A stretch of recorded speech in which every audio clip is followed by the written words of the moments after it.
Bitcoin udah balik ke atas 90.000, tapi kok altcoin lu nggak naik-naik atau malah justru turun? Nah, ternyata ini dia penyebabnya.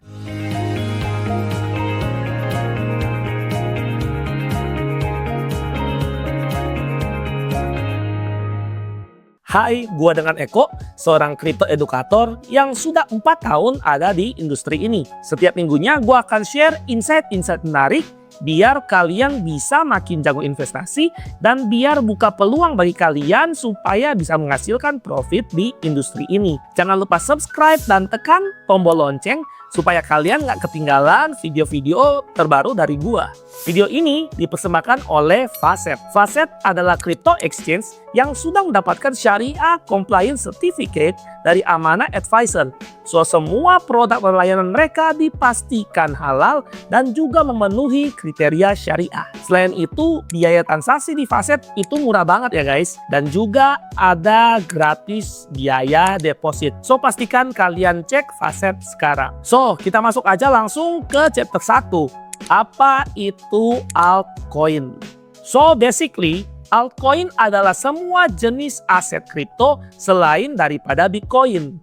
Altcoin diambil dari kata alternative coin, yang berarti koin-koin alternatif di luar dari Bitcoin. Tiap altcoin ini punya ekosistem dan juga fungsi yang berbeda-beda ya guys. Nah, beberapa altcoin dengan market cap yang besar itu seperti Ethereum, Solana, XRP, dan juga BNB. So, altcoin itu bukanlah satu grup kripto yang bergerak bareng-bareng ya guys. Ada kurang lebih sekitar 17 ribuan altcoin yang punya project, komunitas, dan tujuan yang berbeda-beda semuanya. Nah, itulah sebabnya nggak semua altcoin akan naik di saat yang bersamaan. Lalu kita masuk aja ke chapter 2 mengenai kenapa altcoin itu sulit naik. Jadi guys, kalau kalian sering pantau, ada memang beberapa altcoin yang ikut terkerek naik harganya ketika BTC itu naik. Tapi ini nggak terjadi di semua altcoin ya guys.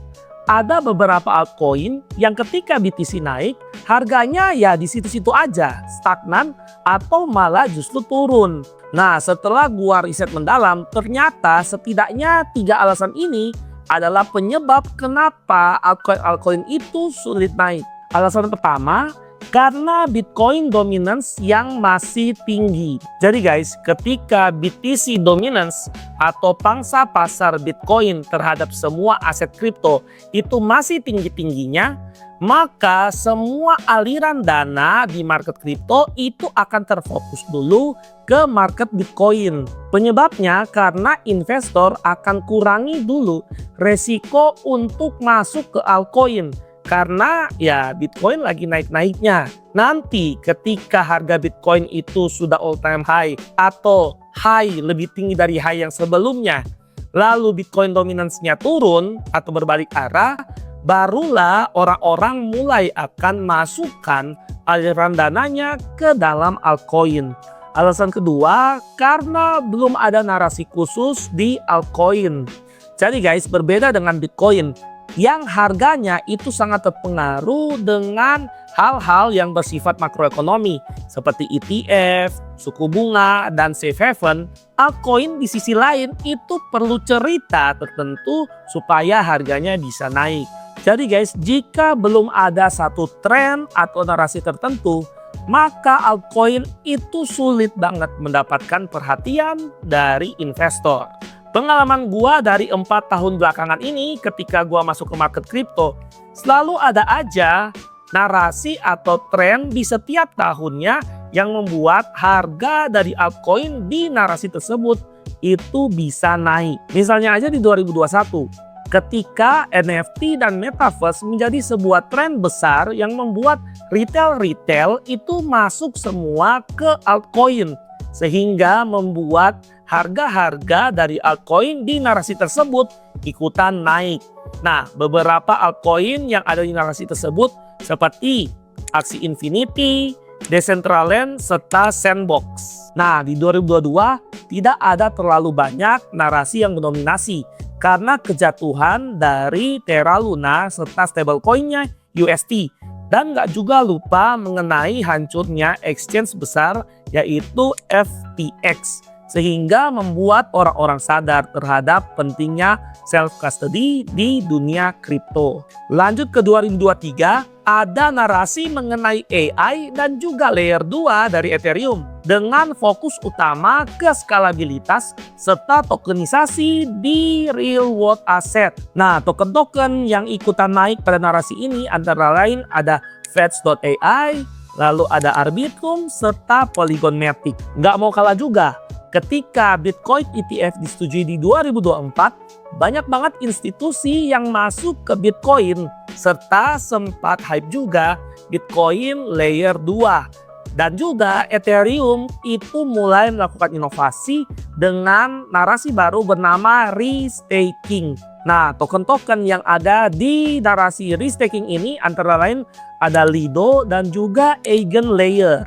Dan yang terakhir di Q1 2025, beberapa bulan yang lalu, itu sempat hype narasi mengenai AI agent atau otomatisasi AI dalam pekerjaan sehari-hari. Nah, beberapa token yang ikut naik gara-gara narasi itu seperti Virtual Protocol dan juga AI16Z.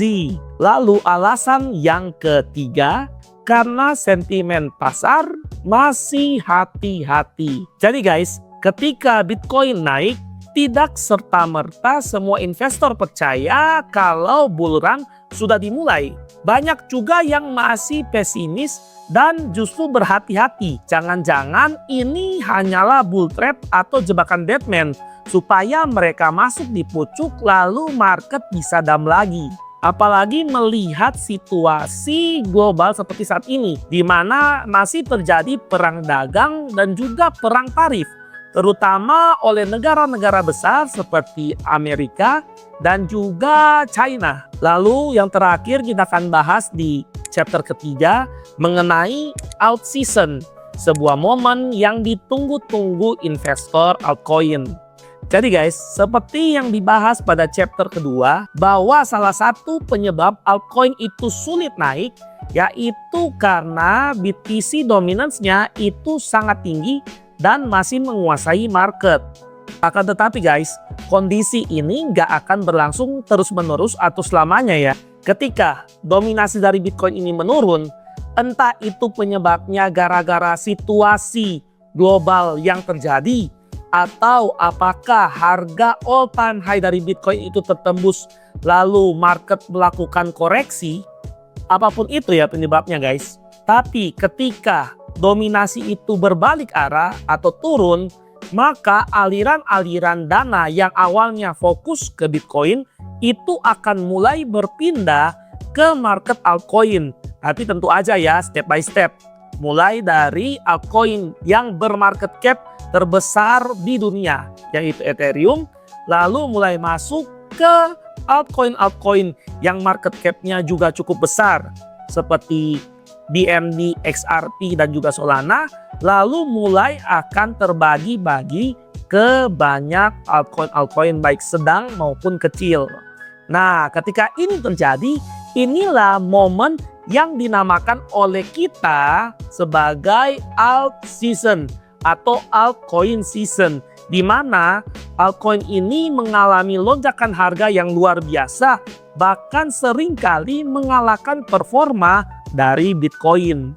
Tapi guys, sekali lagi diingat ya, bahwa alt season ini nggak berlangsung selamanya. Nanti akan tiba masanya ketika orang itu sudah merasa bahwa harga dari altcoin-altcoin ini sudah kemahalan atau sudah ada di harga pucuk, sehingga orang akan mengambil profit, lalu orang sudah akan lepas barang, dan yang terjadi adalah harga-harga akan kembali turun, dan ini akan menjadi sebuah siklus terus-menerus yang tidak berhenti sampai aliran dana yang tadi itu masuk kembali ke Bitcoin.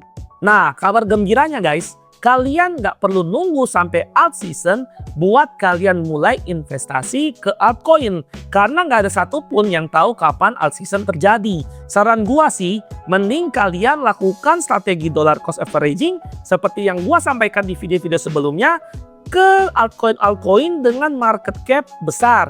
Karena setelah Bitcoin dominance itu turun, otomatis aliran dana akan masuk pertama kali ke altcoin bermarket cap besar. Ya, daripada kalian masuk ke altcoin kecil yang perlu cerita buat angkat harganya. Lagian belum tentu juga altcoin kecil tersebut juga punya nilai syariah. Kalau gua sih mau rekomendasi kalian buat investasi altcoin bermarket cap besar seperti Ethereum dan juga Solana di Facet Exchange yang telah dipastikan halal karena semua kripto yang di-listing di Facet sudah dikurasi dengan baik dan juga sesuai dengan prinsip-prinsip syariah. Cara downloadnya juga mudah banget guys. Kalian cukup sediakan HP kalian, lalu buka Play Store atau App Store dan ketik FASSET, Facet. Lalu kalian bisa install dan lakukan KYC atau verifikasi data diri. Setelah itu kalian bisa langsung mulai investasi syariah kalian di Facet. So itu dia aja guys, video kali ini mengenai altcoin, narasi dalam kripto, serta alt season. Kalau kalian punya pertanyaan, langsung nanya aja di kolom komentar ya. Saran terakhir dari gua, jangan lupa untuk selalu melakukan riset dan juga waspada sebelum investasi ke aset kripto manapun. Dan gua berharap banget semoga video ini bermanfaat untuk kalian. So itu aja guys, see you on the next video.